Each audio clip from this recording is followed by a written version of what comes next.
O meu entrevistado de hoje é Iberville Neto, que é médico veterinário, analista da consultoria HN Agro. E o tema da nossa entrevista será: Prepare-se para o ciclo de alta da pecuária.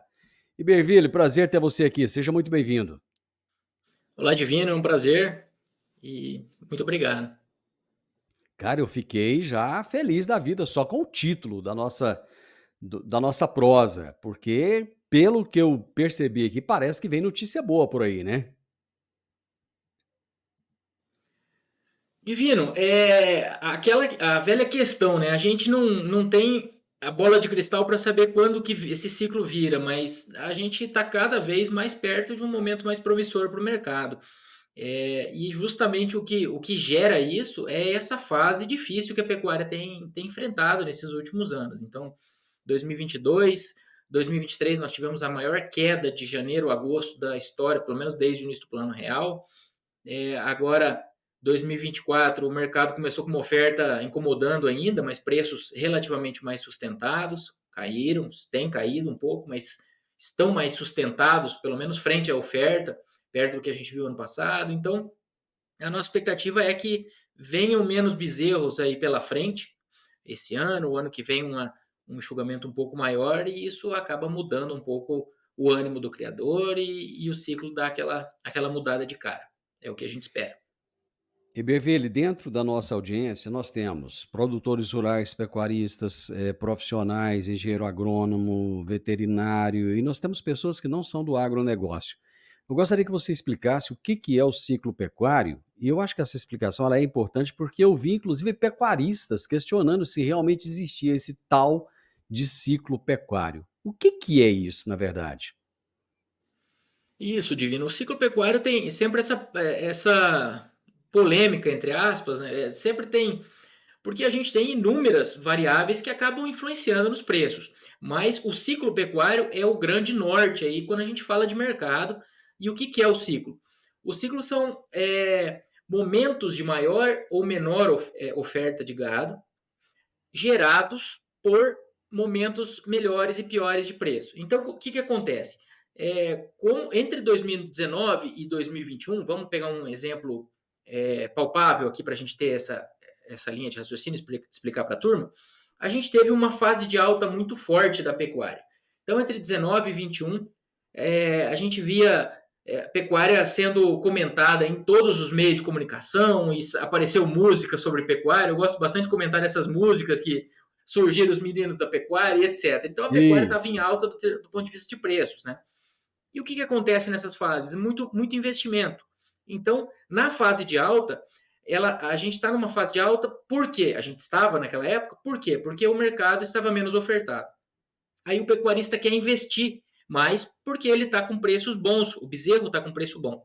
Aí ele diminui o abate de fêmeas e essas fêmeas elas iam virar carne. Então, o que já era um cenário de pouca oferta fica mais enxuto ainda porque saem fêmeas do gancho. Só que essas fêmeas a menos no gancho, elas vão produzir mais bezerros que chegam ao mercado nos anos seguintes. Aí o mercado do bezerro dá aquela afrouxada. Quando o mercado do bezerro cai, o criador olha para aquelas fêmeas e já fala: putz, isso aqui não está tão interessante mais. E aí ele começa a tirar o pé dos investimentos na atividade. E também porque ele precisa de caixa. Né? Se o bezerro não está valorizado, ele precisa gerar caixa, um caixa adicional ali com abate de fêmeas. Então junta as duas coisas. Diminui o interesse e ele precisa do caixa. Aí ele abate mais fêmeas. Só que essas fêmeas indo a mais para o gancho são mais carne e isso acaba retroalimentando a pressão de baixa. Em algum momento vai faltar bezerro de novo e o cenário sobe. Então, isso que a gente está observando agora, desde 2022, 2023 e ainda um pouco em 2024, tem sido observado esse aumento do abate de fêmeas, isso é em decorrência dos investimentos que foram feitos lá atrás.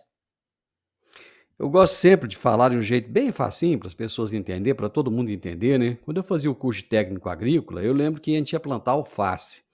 Existia uma programação, né, dos canteiros. Então, à medida que ia colhendo, já tinha alface que estava sendo semeada, alface que estava nascendo, tinha alface que estava maior um pouquinho. Então, para nunca faltar alface. Eu lembro muito bem dessa figura de linguagem que eu quero trazer aqui. O que falta na pecuária? É uma programação?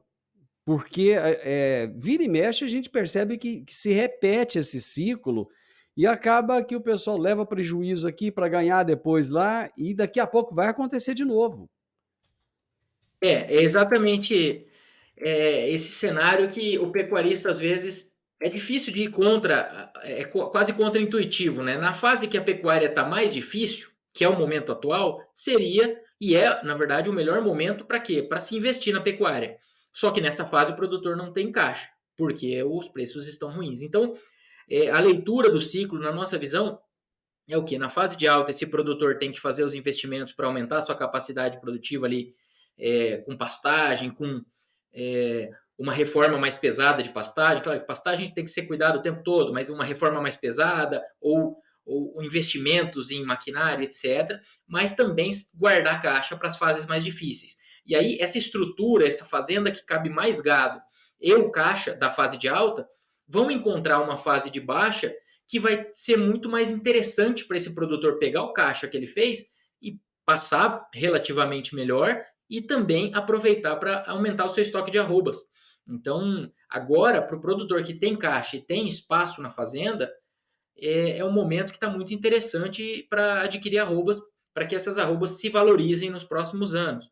É, talvez o melhor momento tenha até ficado em 2023, mas agora a gente não, ainda está num momento interessante para aquisição de arrobas, porque em fases anteriores do ciclo, quem comprou o gado ali em 2019, uma arroba de bezerro em 2019, mais meados de 19, vendeu essa arroba de bezerro em 2021 como boi, com uma valorização em torno de 30% ao ano.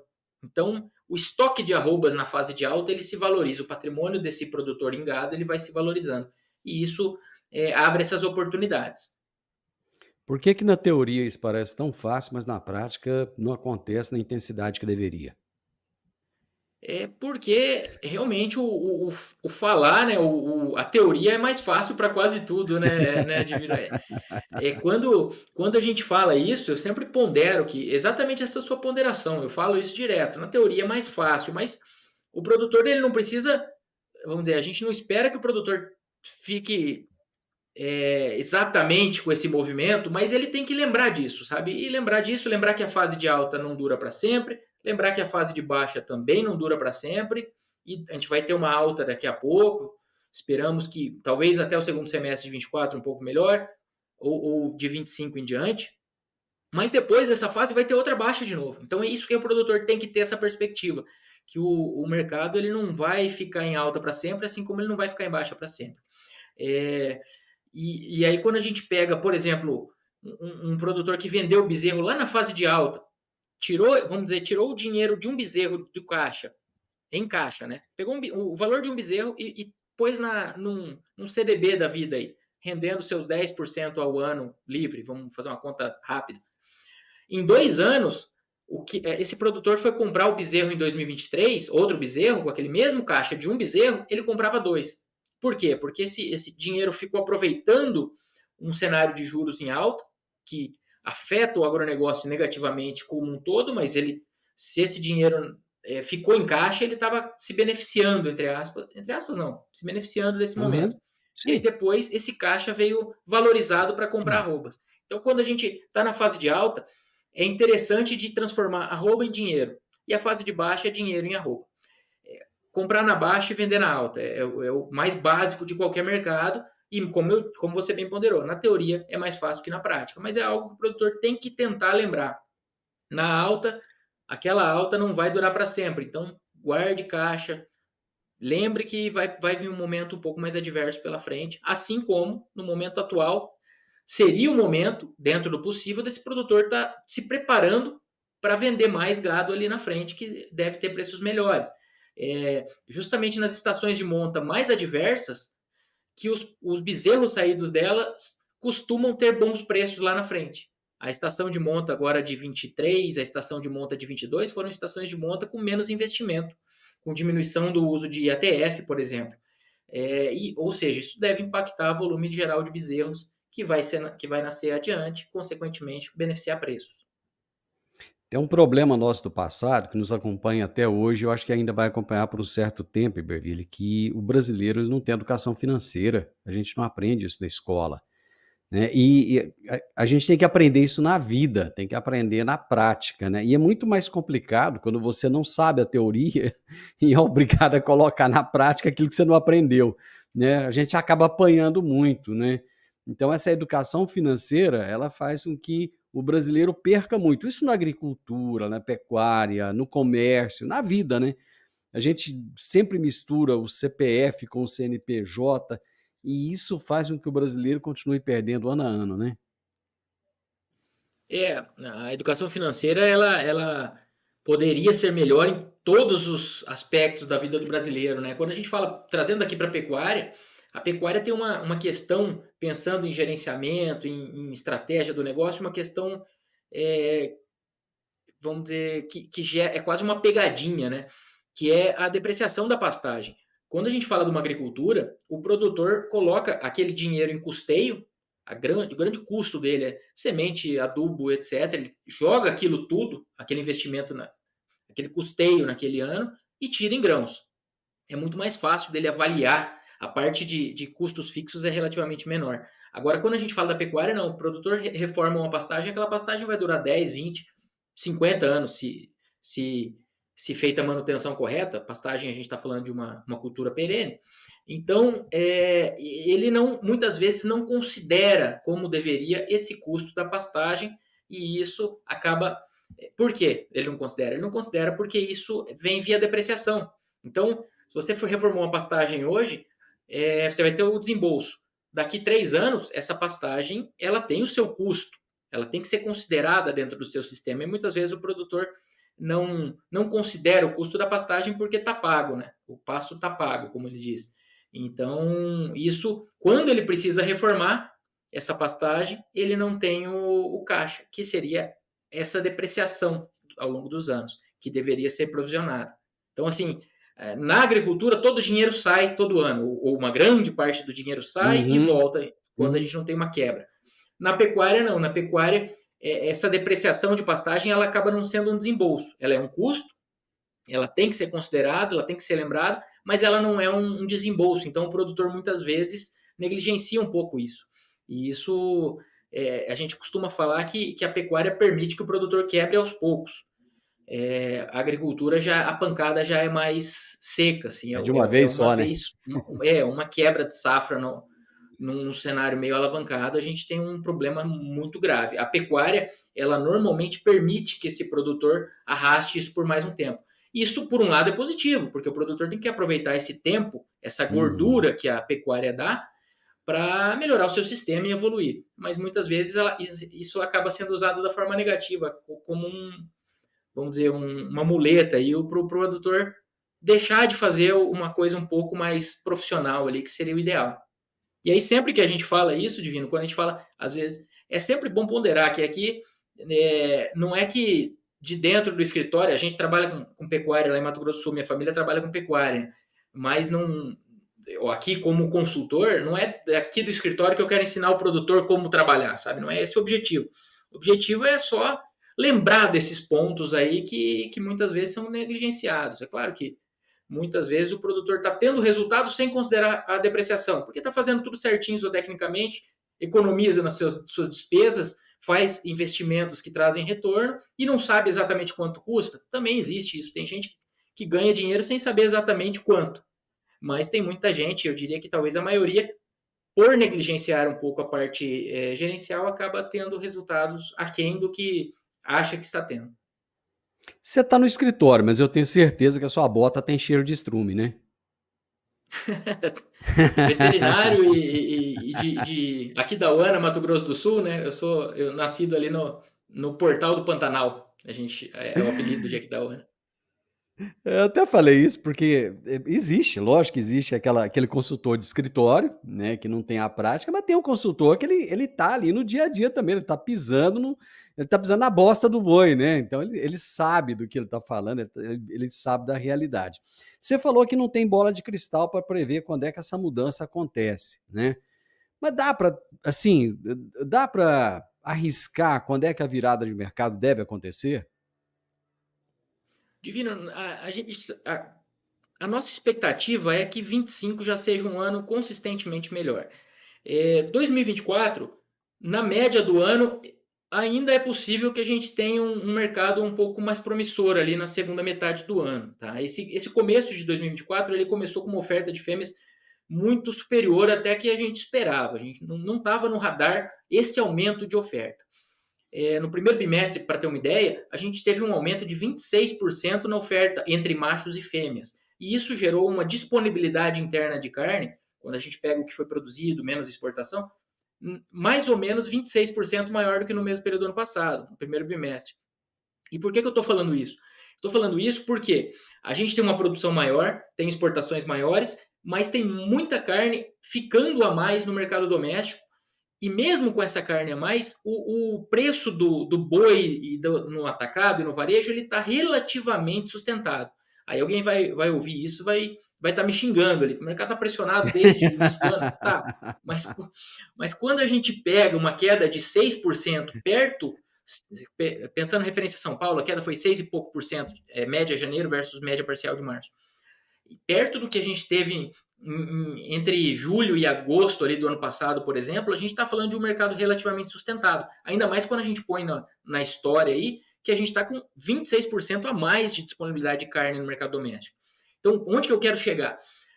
Com toda essa carne a mais, a gente está com o preço do boi cedendo na casa de 6%, atacado na casa de 4%, ou seja, o frigorífico está conseguindo segurar um pouco e manter um pouco a sua margem. E no varejo, praticamente manutenção de preços entre janeiro e março. A gente teve o IPCA 15 que saiu ontem, estabilidade em março. Em janeiro, se não me engano, foi alta e fevereiro baixa na mesma magnitude. Então, de janeiro para março, a gente praticamente manteve preço no varejo. O que eu quero dizer? A dona de casa está conseguindo comprar esse volume de carne que está sendo colocado a mais. Não que não tenha pressão de baixa, não tenha promoções, etc. Mas esse volume está sendo escoado no mercado doméstico. E o frigorífico conseguiu proteger um pouco a sua margem.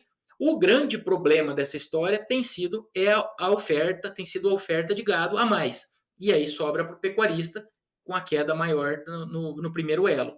Mas, dito isso, na nossa leitura, o escoamento tem acontecido de maneira satisfatória para o volume de carne que tem sido ofertado. Então, se a gente tiver um recuo na oferta de gado, há espaço para o mercado andar bem, na nossa visão. Só que Esse, essa oferta esse precisa volume, diminuir. E esse tem sido o ponto.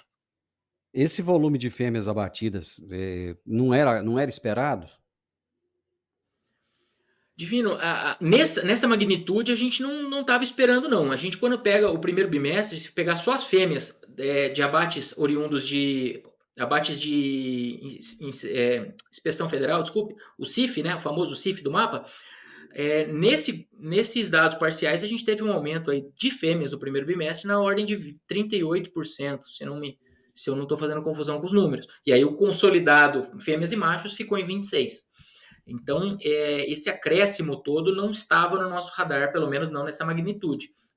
Agora, a gente tem outros pontos. O El Ninho, o ano passado, veio atrasando essa qualidade de pastagens, a retomada da qualidade das pastagens Brasil afora. Até que ponto isso influenciou? Porque a gente estava com um rebanho que cresceu nos últimos anos pelos investimentos, ainda está um rebanho um pouco maior, né? E essa chegada, esse aperto na taxa de lotação por uma chuva que chegou mais tarde. Até que ponto isso pode estar influenciando essa oferta no começo do ano? Então é um ponto que a gente tem que acompanhar. Historicamente, entre março e abril, os abates diminuem um pouco. Nos últimos 4 anos, eles só não diminuíram o ano passado. Em todos os outros, eles diminuíram. E o ano passado a gente pode dizer que eles não diminuíram porque em março os abates foram muito baixos, porque a gente estava com aquela suspensão relacionada aos casos de vaca louca típica. Então, houve a suspensão de exportações para a China, os abates deram uma caída forte em março. E aí em abril até houve uma recuperaçãozinha. Em 2023, agora nos 3, 4 anos anteriores, em abril sempre houve algum recuo da oferta. E isso, com esse cenário de exportações indo bem, o cenário internacional nos beneficia. Com o cenário de consumo doméstico segurando as pontas frente a essa oferta maior, essa redução de oferta de gado pode ser um indicativo aí de preços mais firmes agora em abril. Só que aí a gente já tem que ficar de olho o quê? Na chegada da seca. E a chegada da seca já vem na sequência, né? Então, abril, maio aí, então a gente deve ter uma saída de animais novamente devido à chegada da seca. Aí sim a gente entra no segundo semestre e esse é o momento no qual a gente acredita que haja espaço para o mercado evoluir de maneira mais importante. Vira e mexe estão sendo anunciados novos mercados aí para a carne brasileira. Qual que é o diferencial dessa carne nossa aqui do Brasil? Divino, a gente tem carne do jeito que quiser, né? Isso que eu acho que o diferencial. O nosso diferencial é a capacidade de fornecimento. É uma carne que a gente precisa acessar alguns mercados ainda, mas são poucos esses mercados. A gente exporta aí para mais de uma centena de mercados. Eu diria que os mercados mais importantes a serem abertos, a gente está falando de Coreia do Sul e Japão. E esses mercados têm demandas relacionadas à febre aftosa, que é uma área na qual o Brasil tem evoluído. Inclusive, tivemos um reconhecimento recente de Isso. áreas livres sem vacinação, que agora vai para o reconhecimento internacional. Mas, fora isso, o que a gente tem no sul, a gente tem o taurino, no centro-oeste tem os cruzamentos, tem gado de confinamento, tem gado de pasto, tem gado com certificação e tem do jeito que quiser, né? Quando a gente pega a Austrália, que figura entre os principais exportadores junto com o Brasil, ela tem um rebanho menor que o de Mato Grosso. Não tirando a importância do país, o país é muito eficiente do ponto de vista de marketing, de produção e etc. Ainda mais com as condições naturais que possui ali, adversas muitas vezes. Mas é só para mostrar o tamanho do potencial da pecuária brasileira. O nosso maior rebanho estadual é maior do que o principal, um dos principais concorrentes no cenário global. Você falou uma palavra interessante, você falou de marketing. Então a gente ouve falar muito bem da carne australiana, da carne uruguaia, da carne argentina. É mais marketing ou é mais qualidade mesmo? Nós temos carnes comparáveis a qualquer carne do mundo, se não melhores, aqui no Brasil. Só que a nossa pecuária, por ser tão grande, ela tem de todo tipo, né? Ela tem todo tipo de qualidade de carne. Então, a percepção do consumidor mundo afora para as carnes uruguaia, argentina, australiana, ela é uma percepção de qualidade, vamos dizer, ela é uma percepção mais direta. O Brasil é um país que tem a carne na qualidade que o consumidor quiser, que o comprador quiser, só que a gente, por ter uma variabilidade muito grande, a gente acaba tendo de tudo aqui. Então tem a carne a bica corrida, a carne mais de menor qualidade aí, dependendo do ponto de vista analisado, né? Você acha que a gente ainda vai ter uma melhoria dessa qualidade ao ponto de falar assim, houve uma padronização da qualidade da carne brasileira? Divino, eu acho que a pecuária brasileira está evoluindo e está evoluindo rápido, né? O que aconteceu nesses últimos anos com a exigência de gado até 4 dentes, até 30 meses aí pela China, isso gerou uma revolução na pecuária, uma aceleração muito forte de investimentos em um abate mais jovem, etc. Esse abate mais jovem, ele traz o benefício do ágio, quando esse ágio existe, em alguns casos nem está ocorrendo, né? Mas, além disso, ele traz benefícios para o sistema de produção. Esse gado fica menos tempo com custos na fazenda e assim por diante. Então, tem todo esse benefício. Mas, quando a gente fala da pecuária como um todo, padronizar uma pecuária do tamanho da do Brasil, eu acho que é difícil, sabe? É difícil porque a gente tem pequenos produtores, a gente tem uma pecuária em alguns casos, oriunda de uma pecuária mais próxima de regiões leiteiras. Isso não é, vamos dizer, não é sinônimo de pouca qualidade de forma alguma, porque esse gado, lá nos Estados Unidos, tem confinamentos de gado leiteiro com uma carne de ótima qualidade. Mas o que eu quero dizer, assim, a variabilidade da pecuária brasileira é tão grande que eu diria que a gente está longe dessa padronização. O que não quer dizer que a gente esteja longe de, de qualidade ali equiparável ou superior a dos outros concorrentes. Não é isso. Só que entre a nossa melhor carne e a nossa pior carne, a distância eu acho que ela vai se manter grande aí nos próximos anos. Não creio nessa homogeneização da nossa pecuária pelas características dela. Dentro de todas essas alterações que estão acontecendo na pecuária, um outro movimento é o de saída de muitos pecuaristas, muita gente saiu do segmento e havia uma concentração, tem acontecido uma concentração, que é um movimento que em países como os Estados Unidos acontece, em vários outros países, né? Quer dizer, os pequenos vão saindo, né? E os grandes vão ficando. Isso, de alguma maneira, impacta na melhoria da pecuária, da qualidade da nossa carne, por exemplo? Divino, a hora que eu estava falando, eu também lembrei desse processo. Eu estava lembrando desse processo e eu concordo com a tua visão. Acho que é o que você quis dizer. Esse maior peso dos grandes grupos que vão trabalhar em um sistema mais ajustado zootecnicamente, normalmente, né? Claro que a gente está falando sempre de Isso, mais isso. frequente, média, sem entrar nas exceções. Isso acaba que tende a gerar uma média superior para a qualidade dessa carne, porque a gente está falando de sistemas que vão ser talvez terminados em confinamento, com uma suplementação mais pesada, tudo isso vai na direção de carnes mais precoces e carnes com melhor acabamento e assim por diante. Mas, embora eu concorde plenamente que essa carne de produtores menores ela vai ficando cada vez menos relevante no todo, numa tendência de médio prazo, eu acho que ela ainda vai estar aí por um bom tempo. Você falou de mais carne no mercado interno. No longo prazo, o brasileiro passou a comer menos carne bovina, abrindo espaço, inclusive, para carne de frango, para carne suína, para o peixe, que aumentou bastante o consumo. Como é que está hoje? Continua em queda o consumo de carne bovina ou isso já começou a dar uma retomada? O consumo de carne bovina ele tem perdido esse espaço mesmo, divino no longo prazo, né, nos últimos anos. A carne de frango ganhou muito espaço aí nas últimas décadas. E aí, quando a gente pega ano a ano, que nem aconteceu em 2023 e agora nesse início de 2024, o que influencia o consumo de um ano para o outro, ele é muito relacionado ao ciclo. E então eu costumo falar que o preço do bezerro, a situação de resultados do criador vai definir o tanto de carne que vai para a mesa do consumidor. Vamos explicar isso, né? Se o criador está tendo preços ruins, ele tem uma rentabilidade menor, ele aumenta o abate de fêmeas. É o ciclo pecuário. Só que esse aumento do abate de fêmeas gera mais oferta de carne. Essa oferta de carne maior acaba sendo escoada a preços um pouco menores. É o que a gente teve forte no ano passado, uma queda forte para o boi, para o atacado, para o varejo. E aí, essa carne com preços menores, ela se torna mais competitiva e é escoada em volumes maiores. Então, quando a gente tem fase de baixa do ciclo, isso acaba beneficiando o consumo. Não estou dizendo que a dona de casa está com poder de compra em alta.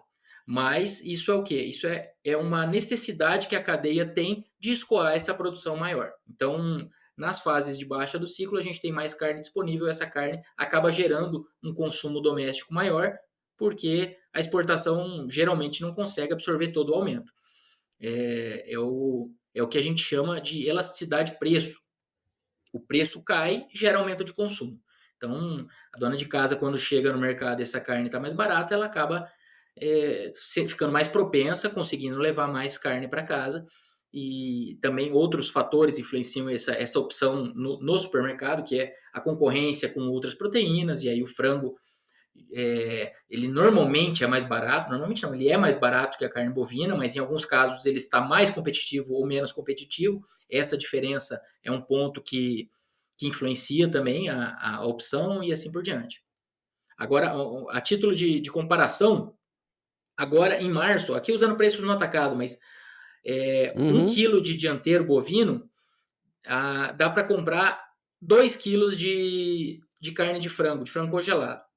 No ano passado, em certo. março, 1 quilo de dianteiro comprava 2,3 quilos de dianteiro bovino. Então, o ano passado, o dianteiro era mais pressionado pelo preço do frango. 2,3 de frango, né? 1 quilo de bovino comprava 2,3 do frango.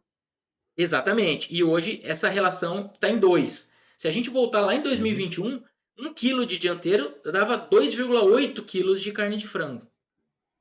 Tá? Então, a competitividade da carne do dianteiro frente à carne de frango, ela está a melhor aqui no gráfico que eu tenho na manga aqui, pelo menos desde 2021, para o Uhum. mês. Isso beneficia o escoamento, é mais um ponto positivo. Uhum. Deixa eu entender um pouquinho a questão de confinamento. Parece que os confinamentos estavam meio que parados, né? Nós temos grandes confinamentos, inclusive aqui na região onde eu estou. Como é que tá? Já aconteceu, já começou a haver uma retomada desses confinamentos? E como que será daqui para frente? Divino, o ano passado nós tivemos uma redução no confinamento, como você bem ponderou, houve um aumento importante do uso de semi-confinamentos, até foi um dos motivos que geraram uma pressão de baixa ali em agosto. Para esse ano, a gente está com uma relação de troca com milho bem melhor do que no ano passado.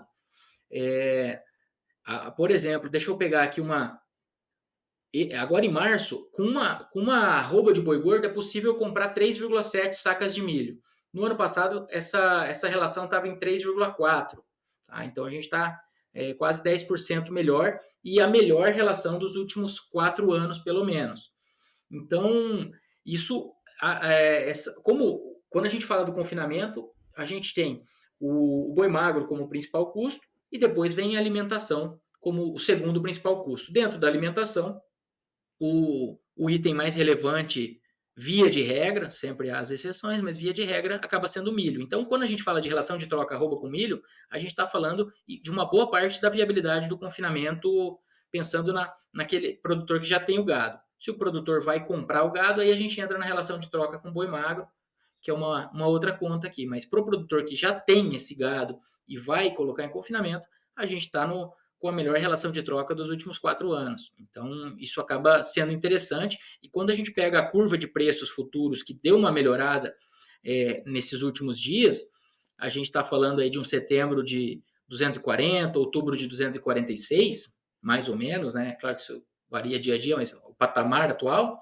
a gente está falando de um produtor que colocar o gado para abater adiante, ele já tem a possibilidade de garantir preços melhores do que os atuais, né? Então esse cenário de preços que podem ser travados em um patamar acima do atual é mais um fator que acaba beneficiando, acaba estimulando essa atividade. E Bervilho, você começou ontem uma série de palestras, já palestrou em Goiânia, e amanhã você continua essas palestras aqui na cidade de Mineiros, que é relativamente próxima aqui. Conta pra gente o que você está falando nessas palestras, qual é a mensagem que você está trazendo para o pecuarista, e se você tiver a relação aí das próximas palestras, traga para o pessoal aí saber onde é que você vai estar. Claro. Bom, Divino, o objetivo é o evento da MFG, né? São os encontros regionais. Eu falo um pouco do mercado do boi, expectativas, um pouco de resultados ali, de viabilidade, estratégias relacionadas ao confinamento do ponto de vista econômico. O professor Jequinha tem abordado o uso de tecnologia, principalmente os impactos da cria nas etapas seguintes da cadeia. E aí os patrocinadores e o pessoal da MFG apresentam as tecnologias ali, o que está na vanguarda do cenário de confinamento, né? Então, amanhã a gente vai estar em Mineiros e no dia 30 de abril, Cuiabá, dia 2 de maio, Tangará da Serra, Mato Grosso, as duas, né? Dia 27 de maio, Campo Grande e dia 28 de maio, Presidente Prudente. Então, fica o convite aqui para os produtores, mais informações ou, ou o agendamento, né? O pessoal pede que reserve, que façam a inscrição, é uma inscrição gratuita, mas que façam pelo telefone. Uhum. No WhatsApp 65 2193 8765.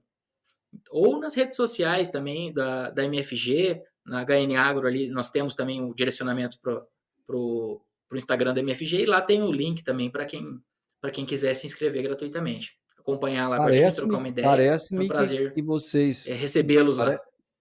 parece-me que você vai estar também lá na Pareci Super Agro, né, de 9 a 12, em Campo Novo dos Parecis. Dia É 12, quase, não, que de aí 9 a são 12. duas. Isso, aí a equipe da MFG vai estar com um stand lá. Ah, tá. Não é esse evento regional, é que Entendi. vamos dizer, a gente está falando aí da agenda deles, que eu também vi essa data. Deixa eu até pegar aqui, mas Uhum. aí já não são os eventos regionais. Na Apareci Super Agro, eles vão estar de 9 a 12 lá, né? depois vão estar no Confinar também em Campo Grande, 14 e 15 de maio, e na Cricorte, 16 e 17 de maio. Isso aí já é a equipe da MFG. Esse comentário que eu fiz aqui, que eu vou estar fazendo, falando ali sobre o mercado, o professor Uhum. Zequinha falando sobre a técnica, aí são nessas datas que eu tinha comentado anteriormente. Meu amigo, bom demais da conta. Vamos torcer aí para esse negócio subir logo, o pessoal ganhar mais dinheiro, ficar todo mundo feliz, girar esse dinheiro no mercado, o povo esquecer esse negócio de crise, né? Parar de falar nisso, porque é ruim, isso acaba contaminando, né? Muita gente acaba sendo contaminado por essa coisa de crise e tal. E a gente tem que entender que você deixou muito claro, tudo é cíclico, tudo é passageiro. Tem época de alta, tem época de baixa, tem época que o trem tá bom, tem época que o trem não tá tão bom assim. Mas o importante é fazer tudo certinho, do jeitinho que tem que ser feito, arrozinho com feijão do dia a dia, para que lá no final das contas a gente saia com resultado positivo. Obrigado, viu? Obrigado por ter disponibilizado esse tempo aí pra gente e volte mais vezes. É um prazer, Divino, foi um prazer. Conte com a gente. Estamos à disposição para outras oportunidades. Um abraço a todos, obrigado pela audiência. Muito obrigado. Eu conversei com o Iberville Neto, médico veterinário, analista da consultoria HN Agro, e ele falou a respeito do ciclo de alta da pecuária. Ele deixou bem claro, ele falou, ó, não tenho bola de cristal, não estou falando que dia que vai virar, mas que vai virar, vai. Isso é uma certeza. E ele já cravou aí, ó, 2025, o trem vai estar melhor do que hoje. Então, prepare-se para o ciclo de alta da pecuária. Gostou dessa prosa? Deixa um gostei pra gente, deixe um comentário, compartilhe com outras pessoas, se inscreva nesse canal. Grande abraço para você, até a nossa próxima prosa. Tchau, tchau.